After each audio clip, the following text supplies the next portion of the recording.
Filipenses, capítulo 3, versículo 1. Esse não é o texto da noite, mas é uma introdução.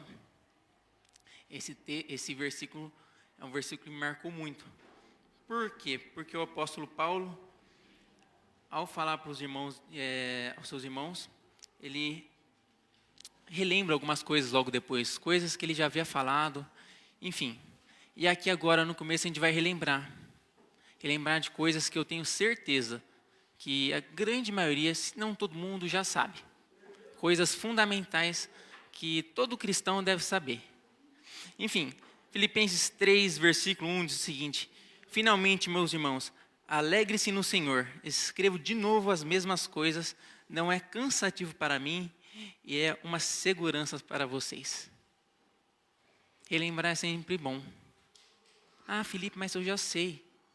Mas é uma segurança a gente relembrar. Uma vez eu me recordo que uma pessoa reclamou o porquê no Natal a gente sempre fala do nascimento de Jesus. E na Páscoa também.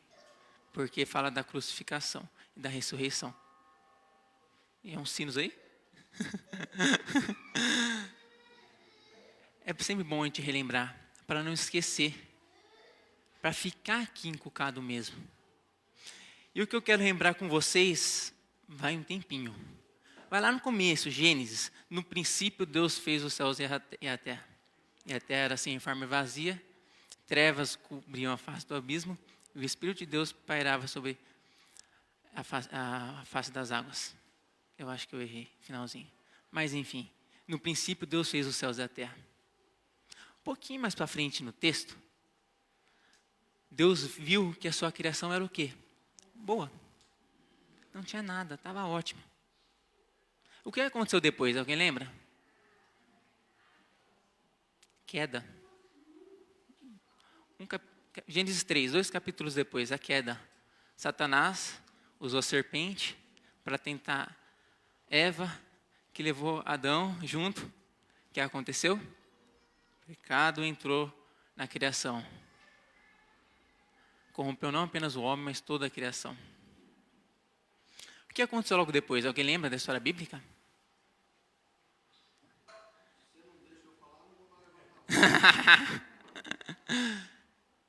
A criação ficou corrupta. O pecado se proliferou. Deus viu que a humanidade estava má e falou: vou destruir tudo, acabar com tudo. Mas um homem encontrou favor aos olhos do Senhor. Quem é esse homem? Noé. Deus pegou Noé, sua família. Noé e sua mulher construíram uma arca. Um animal de cada espécie dos impuros. Dos puros foi 7. E Deus mandou a chuva. Ignora as crianças, tá bom? Deus destruiu a humanidade. E recomeçou com quem? Com Noé. A humanidade voltou, um tempo depois, o que aconteceu? A humanidade decidiu construir uma torre. Uma torre que ia até os céus. O que Deus fez? Confundiu a cabeça do pessoal. Surgiram as línguas. Torre de Babel. E o que aconteceu mais para frente? Alguém lembra? Não, gente, ninguém lembra. Deus escolheu um homem. Vulgo o nome dele, alguém lembra? Abrão. Que depois se tornou Abraão. Deus chama Abrão e fala que dele todas as famílias da terra seriam... Oi? Isso mesmo, abençoadas, benditas. A história continua. Abraão tem um filho. E esse filho tem outro filho. Que chama Jacó. Isso, Esaú e Jacó. Tem 2 filhos. Mas vamos falar de Jacó. Jacó, um belo dia, tem uma luta com Deus. Que o nome dele é mudado pelo Senhor para Israel. O pastor vai ter que ajudar, gente. Que vergonha, vamos lá. É nem bíblico aqui. O nome de Jacó é mudado para Israel. Enfim, Jacó tinha lá seus filhos. uma grande fome pairou sobre a terra lá, e eles foram para onde? Para o Egito. O que aconteceu um tempo depois? Jacó morreu, Israel, Jacó morreu, José, filho de Jacó, morreu. O que aconteceu com sua descendência? Tornaram escravos. Ficaram 400 anos em escravidão no Egito. Depois, um belo dia, quando o faraó decidiu matar todos os meninos, uma mãe pegou seu filho e colocou no cesto. E aonde foi parar esse cesto? Uma princesa. E Moisés, esse menininho, né, que estava dentro do cesto, cresceu como príncipe do Egito. Passou 40 anos no Egito, depois fugiu, passou mais 40 anos no deserto. O que acontece depois? Deus o chama. Sua palavra está caçada agora. Deus o chama. Sarça ardente. O Senhor chama e fala, volta, vai lá e liberta meu povo. Depois Moisés fala, não. Ele vai. Ele escuta o Senhor. O que acontece? O povo sai. Depois daqueles efeitos milagres do Senhor, todo aquele período lá, desde a primeira praga, eles saem, passam pelo mar, o mar fechado, em cima do exército egípcio. O povo vê tudo isso e daí passa mais 40 anos no deserto. O que acontece durante esses 40 anos?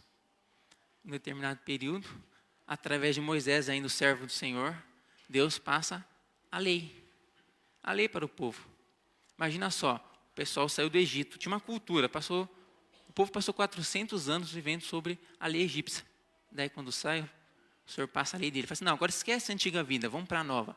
Mas faz um deparo, um comparativo, mais ou menos o que acontece com a gente, depois a gente se converte. O Senhor fala, esquece sua vida antiga, foca na nova. E o Senhor passa a lei para Moisés. Moisés passa para o povo.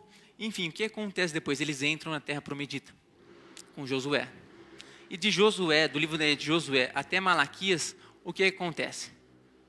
O que conhecemos, somando ao Pentateuco, né, aos 5 períodos da Bíblia, como o Antigo Testamento.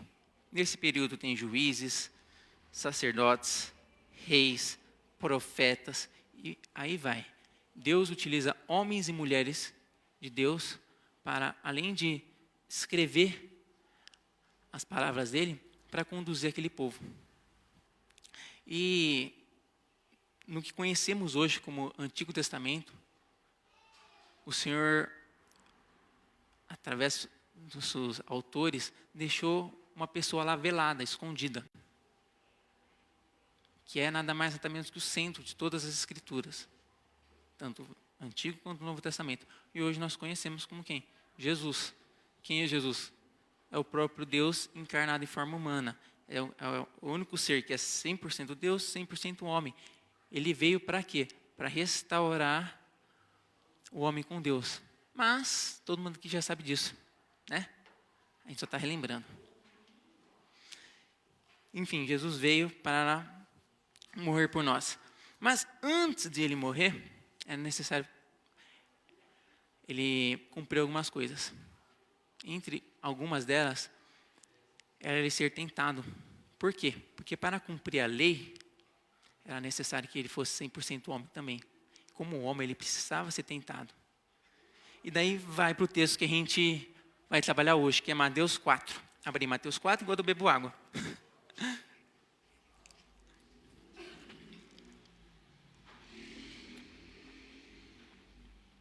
Mateus 4.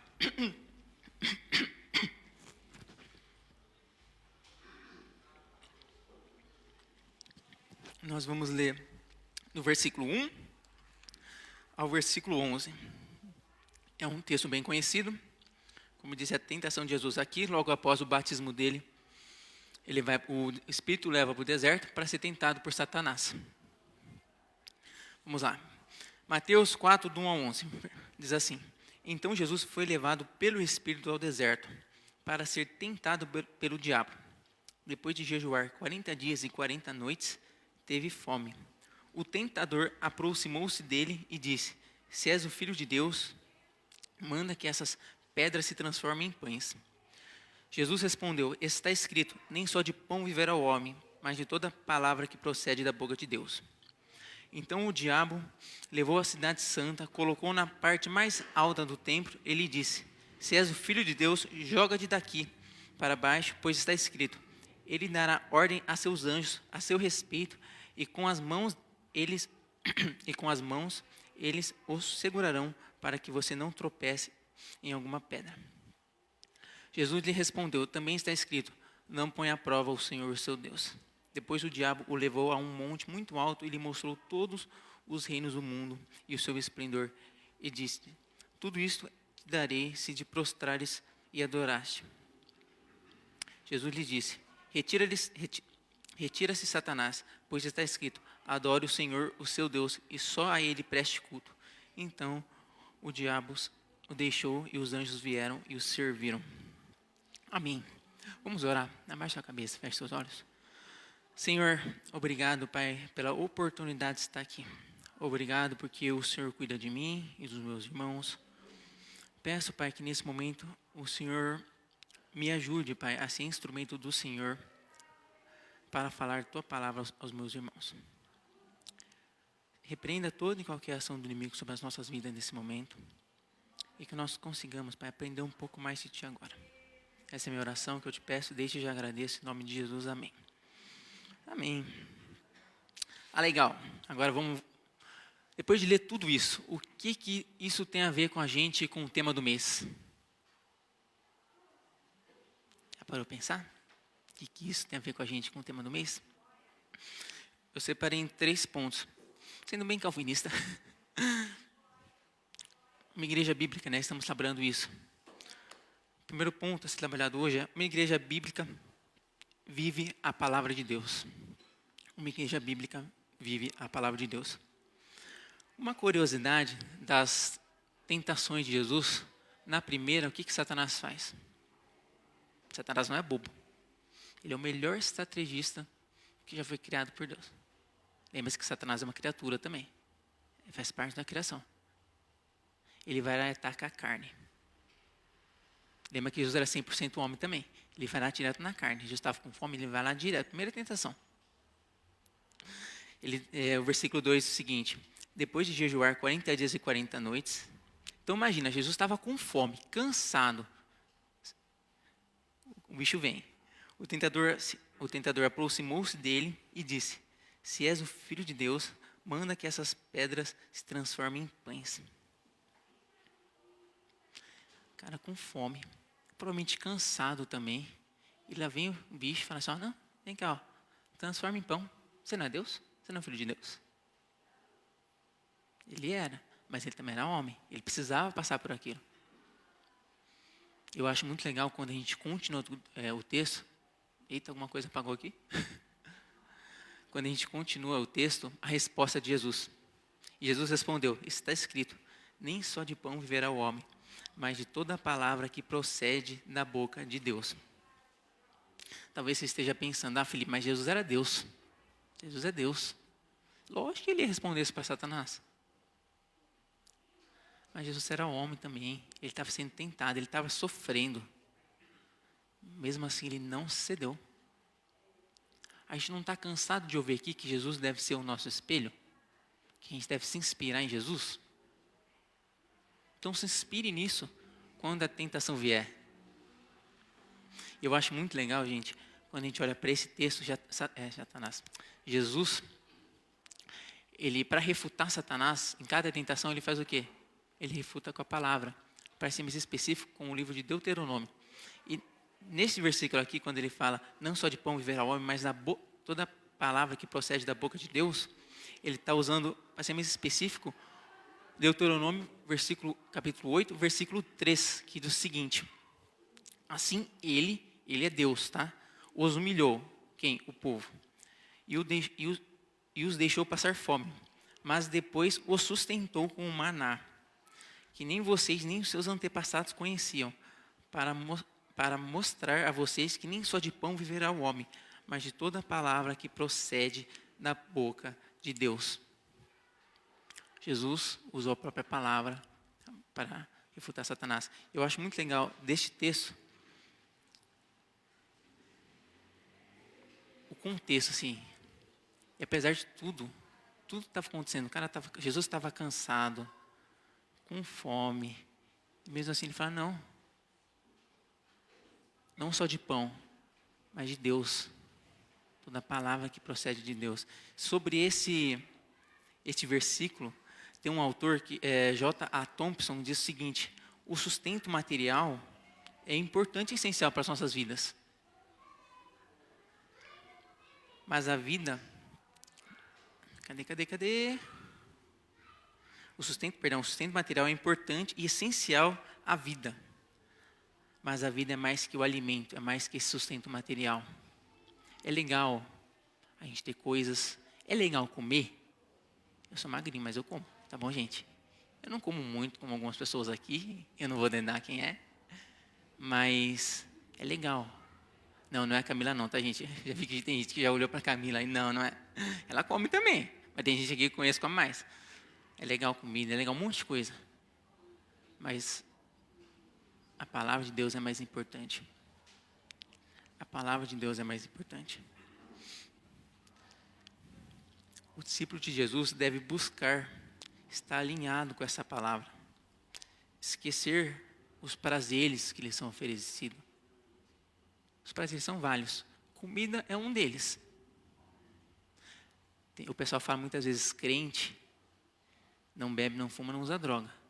Mas crente come. A vida tem muitos prazeres. Mas nosso dever como discípulos de Jesus é colocar de lado esses prazeres e focar onde? Em Deus, na palavra. Porque não só de pão viverá o homem. Não estou falando para você deixar de comer, tá bom? Se você deixar de comer, vai parar no Mário Gatti, já. Uma igreja bíblica busca viver de acordo com a palavra. Deixa a moto passar. Uma igreja bíblica vive fundamentado na palavra. Não dá para ser uma igreja bíblica e não ser fundamentado na palavra. Não dá para se dizer um cristão e não ser fundamentado aqui. É muito triste, às vezes, a gente vê pessoas que se dizem cristãs e esquecerem que o nosso foco deve ser o Senhor, não os prazeres. Guardada a devida comparação, não o pão, mas a palavra de Deus. Não só de pão viverá o homem, mas toda palavra que procede da boca de Deus. Que a gente não se esqueça disso. Porque para a gente ser uma igreja bíblica, nós devemos focar onde? Em Deus. Reflita um pouquinho na sua vida, não na vida do seu marido, da sua esposa, do seu filho.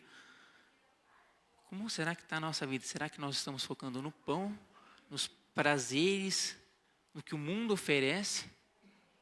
Ou será que a gente está buscando focar em Deus? É fácil focar em Deus? Não é, vamos ser bem sinceros, é difícil. A nossa carne... Eu fico até meio... Eu falar que a nossa carne é fraca, ela é fraca, mas ela só é fraca se a gente deixar ela fraca.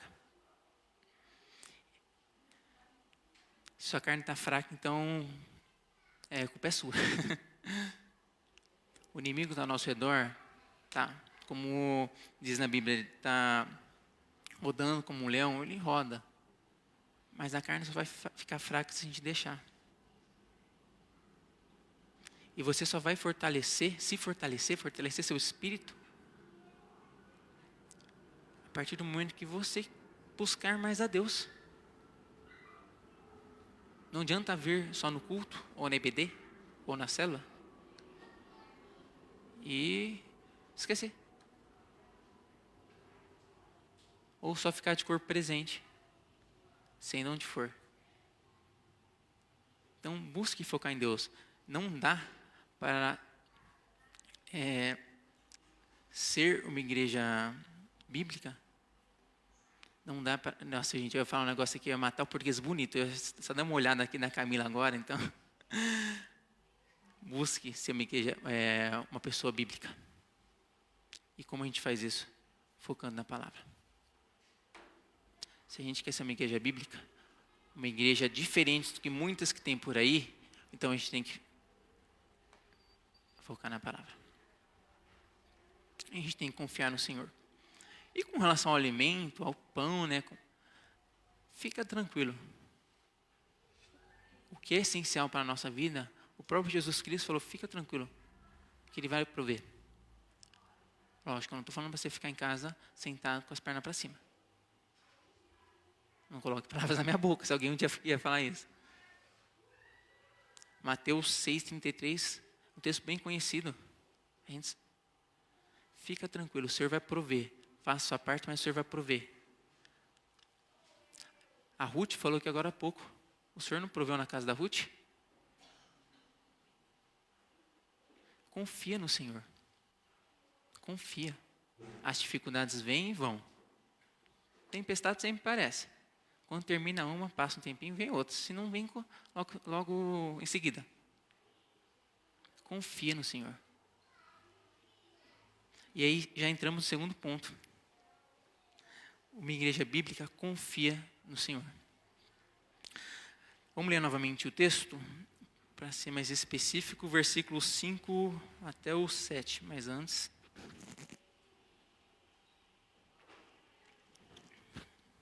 O texto diz o seguinte: então o diabo o levou à cidade santa, colocou-o na parte mais alta do templo e lhe disse: se és o filho de Deus, joga-te daqui para baixo, pois está escrito: ele dará ordens a seus anjos a seu respeito, e com as mãos eles o segurarão, para que você não tropece em alguma pedra. Jesus lhe respondeu: também está escrito: não ponha à prova o Senhor, o seu Deus. Quando a gente não confia em alguém, o que a gente faz normalmente, mesmo que inconscientemente? A gente bota a pessoa à prova. Para quê? Para ver se o que ela falou, o que ela nos prometeu é verdade. Eu prometi algo para o Rodolfo, sei lá. Só que o Rodolfo não está confiando no Felipe. Então ele vai me pôr à prova para ver se o que eu realmente falei para ele é verdade. Eu acho muito legal esse texto, porque Jesus diz: não põe à prova o Senhor, o seu Deus. Aqui, ele, além de utilizar um texto de Deuteronômio ainda, ele afirma a sua divindade perante Satanás. Não coloque à prova o Senhor, seu Deus. E o versículo que ele usa está lá em Deuteronômio, capítulo 6, versículo 16, diz o seguinte: não põe à prova o Senhor, o seu Deus, como fizeram em Massá. Alguém se recorda o que aconteceu em Massá? O pastor lembra? O que aconteceu em Massá? Está lá em Êxodo 17, do 1 ao 7. O povo, cansado, com sede, colocou à prova o Senhor. Foi para cima de Moisés. Daí Moisés conversou com o Senhor. O Senhor fala: Moisés, pega os líderes, vai na rocha e bate com o cajado. E o que acontece? Jorra água. Em Deuteronômio, não sei se vocês se recordam, Moisés está no finalzinho da vida e está recordando a lei. Deuteronômio nada mais nada menos que é um Ctrl-C, Ctrl-V da lei. Ele está discursando para o povo. Ele fala como vocês fizeram lá em Massá: não bote o Senhor à prova. Não bote o Senhor à prova. Infelizmente, muitas vezes nós acabamos sendo como o povo de Israel. Saiu do Egito, viu um monte de milagres. Deus traz bênçãos, traz o maná, traz a coluna de fogo durante a noite quando estão no deserto, traz a coluna de nuvens durante o dia. Enfim, um monte de coisa. Deus abençoa, mas vai lá que quer pôr sem a prova. Infelizmente a igreja hoje, quando eu digo igreja, não falo a igreja do Parque Itajaí apenas, mas a igreja de Cristo, a gente acaba querendo pôr o Senhor à prova. Não coloque o Senhor Deus à prova. Não coloque. Confie. Tiago, qual que é aquela frase que você vira e mexe falava lá na sala dos adolescentes? Pessoas inteligentes aprendem com os erros dos... Como que é?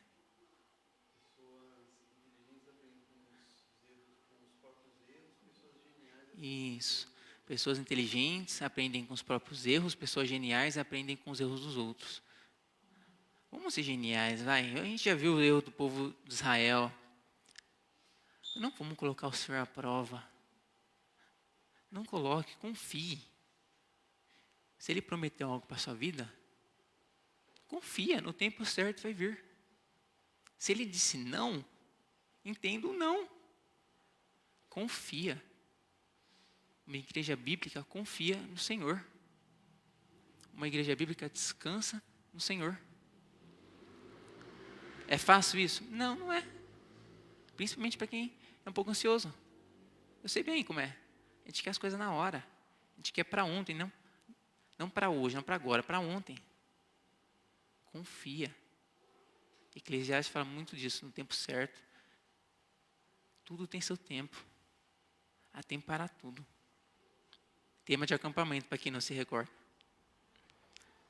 Será que nós hoje estamos tentando o Senhor? Reflita. Na sua vida.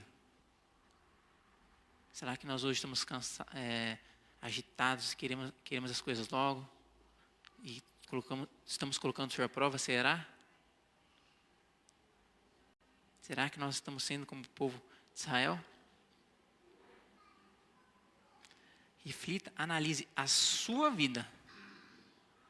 Nada daquele negocinho, mas aquele irmão seria bom ele ouvir. Não, isso é para você, não é para mim. Será que nós estamos colocando o Senhor à prova e não confiando nele?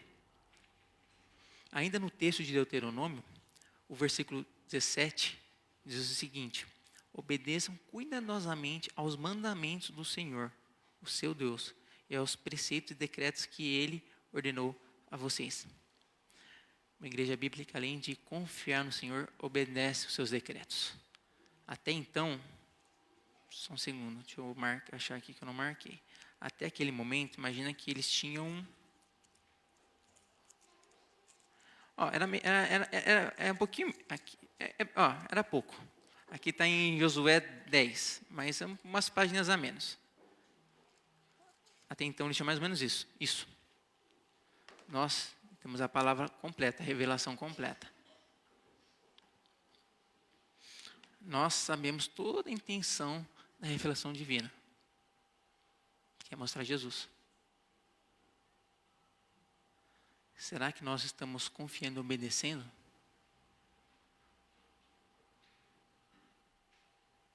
Isso é com você. Isso é na tua vida.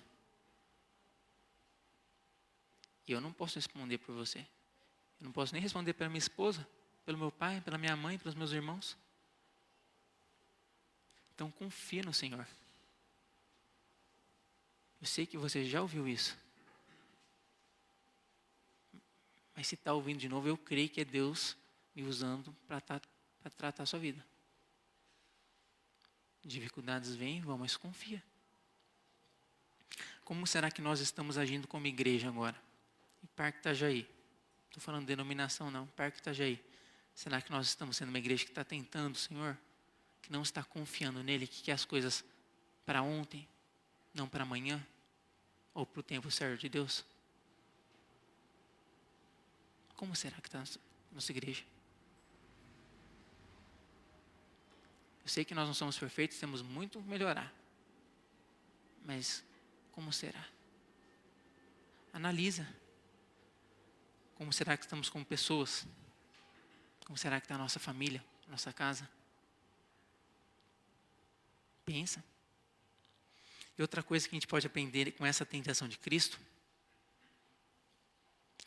é que o inimigo é astuto. Ele usa a própria palavra para tentar o Senhor.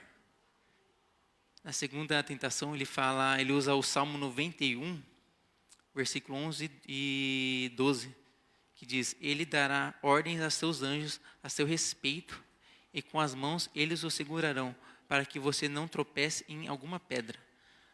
Satanás nada mais, nada menos que pegou um texto fora do contexto, criou uma heresia para tentar o próprio Deus.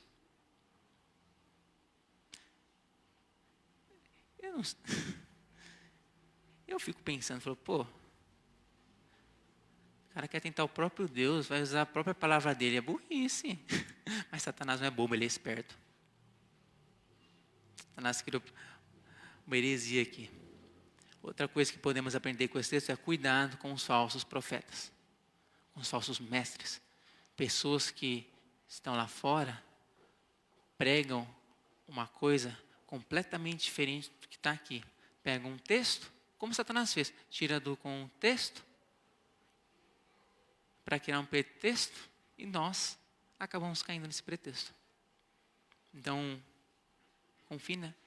Estude a palavra de Deus para não confiar nesses falsos mestres. Uma igreja bíblica, além de confiar no Senhor, estuda a sua palavra. É aquela coisa, eu sou muito chato.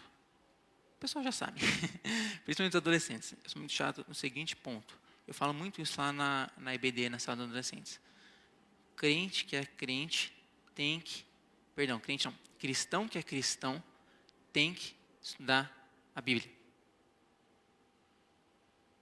Você não tem que comer todo dia para manter seu corpo funcionando? É a mesma coisa. Cristão que é cristão tem que se alimentar da palavra. E assim, a partir do momento que a gente se converte, principalmente lá no comecinho, quando aqui está aquele fogo, a gente faz isso com mais frequência, mas depois o fogo vai baixando. Nosso desafio é deixar aquele fogo lá do começo aceso. E buscar ter um relacionamento com a palavra de Deus diariamente. Para que quando alguém lá fora falar besteira, ou lá fora não, pode ser aqui dentro mesmo, porque a gente é homem, a gente é falha, a gente está sujeito ao erro. Alguém falar besteira, a gente ligar o olhar e falar, está errado isso aí. Então, estude a palavra de Deus, confie nessa palavra, confie no Senhor. Não dá para ser uma igreja bíblica sem isso.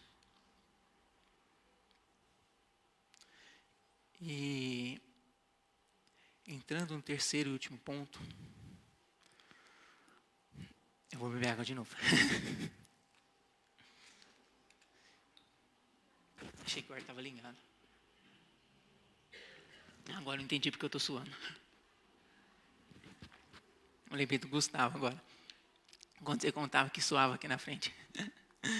Uma igreja bíblica adora somente a Deus. Somente ao Senhor. Para isso a gente vai para a última tentação de Cristo. Versículos 8 a 10, que diz o seguinte. Depois o diabo levou a um monte muito alto. Mostrou-lhe todos os reinos do mundo e o seu esplendor. E disse-lhes, tudo isso te darei, se prostrares e me adoraste.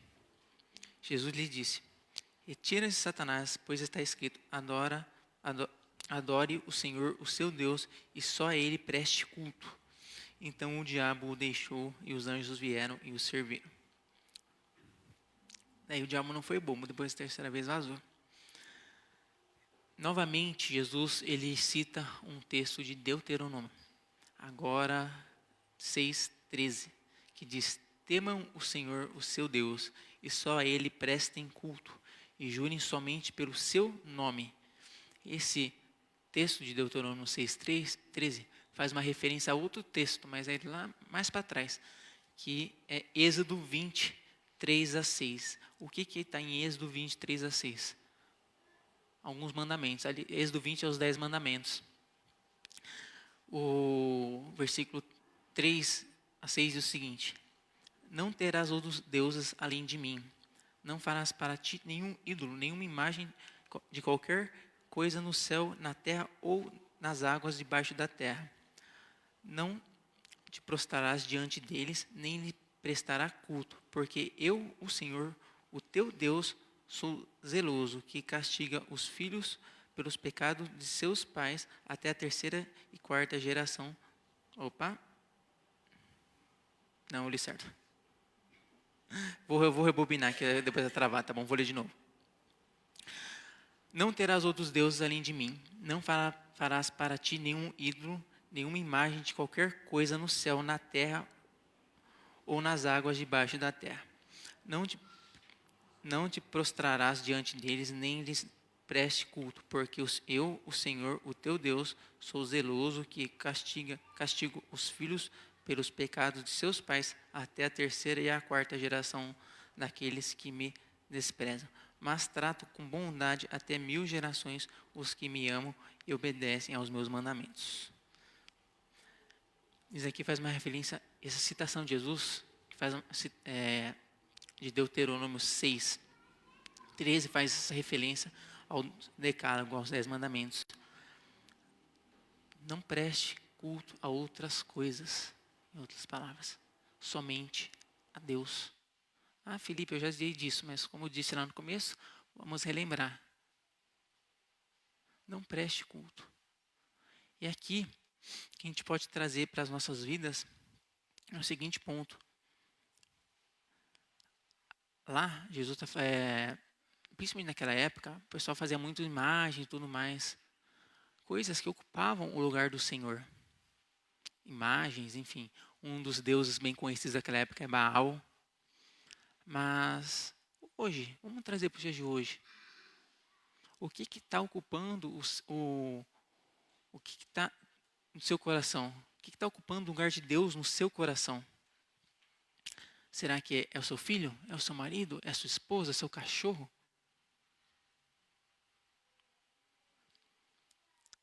Aqui Jesus está falando, não preste culto a outras coisas. Somente a Deus. Hoje é muito difícil a gente pegar uma estátua e colocar aqui para prestar culto. Hoje a realidade é outra. Mas, às vezes, a sua esposa, seu marido, seu celular, quem mais ouve seu videogame, acabam ocupando o lugar de Deus no seu coração. E acabam se tornando deuses. Então, cuidado. Qualquer coisa que ocupa o teu coração no lugar de Deus, acaba sendo seu Deus. Caso isso esteja acontecendo, cuidado, ligue o alerta vermelho. Só existe um Deus e só a Ele nós devemos prestar culto.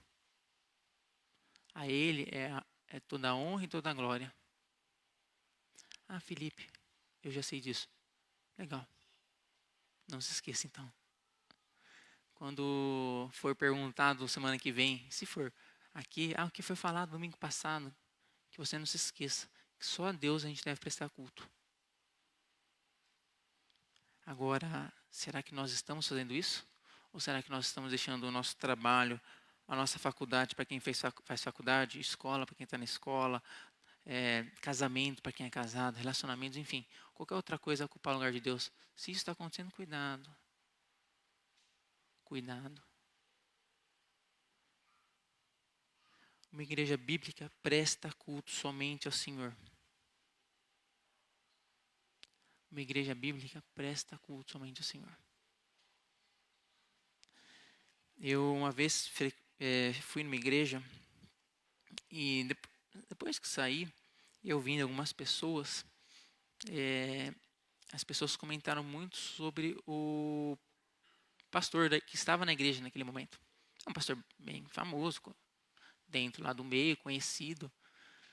E eu não falei nada, mas eu ouvi as outras pessoas comentando. Depois uma veio comentar comigo, falou a seguinte coisa: nossa, tratam fulano como se fosse um Deus. Às vezes, a gente acaba tratando o pastor como se fosse um Deus. Estou falando que isso acontece aqui, pelo amor de Deus. Nós, a igreja de Cristo, tratamos nossos líderes muitas vezes como se fosse um Deus.